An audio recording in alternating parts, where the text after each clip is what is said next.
আমনের ভরা মৌসুমেও বেসামাল চালের বাজার, আমদানিতেও কমেনি দাম। 2 সপ্তাহ ধরে সব ধরনের চালের কেজিতে বাড়তি 6 থেকে 10 টাকা পর্যন্ত।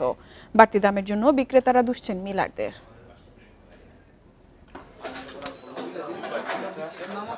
কৃষকের গোলা ভরেছে আমন মৌসুমের ধানে, বাজারেও এসেছে নতুন চাল।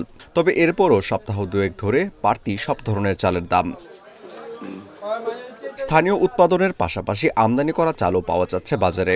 একপাশে শুধু বেনাপোল বন্দর দিয়েই 6,596 মেট্রিক টন চাল আমদানি হয়েছে। এরপরও চালের দাম বাড়তি কেন, সেই প্রশ্ন আসছে ঘুরে ফিরেই। না, যারা 1 বস্তা নিবে তারা নিচ্ছে আপনার অর্ধেক, আবার যারা 2 বস্তা নেবে তারা নিচ্ছে 1 বস্তা। পার বস্তা 200 টাকা 250 টাকা বাড়তি। মিল থেকে ওরা চাউল ধরে রাখছে, কারণ এখন বেলে সিজন না, এখন এই জন্য আমরা নিজেরা করতে পারতেছি না। বাজারে মিনিকেট চালের কেজি বিক্রি হচ্ছে 82 থেকে 85 টাকায়, যা সপ্তাহ দুয়েক আগেও ছিল 75 টাকা কেজি। অন্যান্য চালের দামও বাড়তি। দাম বাড়ায় অনেক ক্রেতারাই চিকন চাল ছেড়ে মোটা চাল কিনতে বাধ্য হচ্ছেন। মানুষের আয় তো আর বৃদ্ধি পায় নাই, বরং কিছু ক্ষেত্রে আয়টা সীমিত হয়েছে।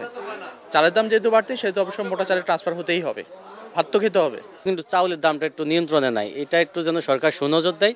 এটি আমাদের যারা গরিব, যারা নিম্নবিত্ত, এদের চাওয়া ভাই।